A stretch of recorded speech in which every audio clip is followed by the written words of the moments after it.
पुढच्या बातमीकडे चंद्रशेखर बावनकुळे यांच्याकडून उद्धव ठाकरेंना पुन्हा महानालायक म्हणून उल्लेख झालेला आहे। उद्धव ठाकरेंचा वाचाळपणा थांबायचं नाव घेत नाहीये असं बावनकुळे म्हणाले।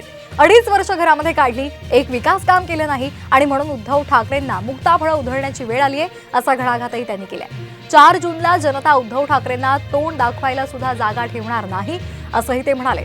तर बावनकुळे यांनी काय ट्विट केलेलं आहे, कसा निशाणा साधलाय पाहूयात ग्राफिक्सच्या माध्यमातून। महाराष्ट्राचे महानालायक उद्धव ठाकरे यांचा आदरणीय मोदीजी आणि देवेंद्रजी बद्दल बोलताना आज पुन्हा तोल गेलाच।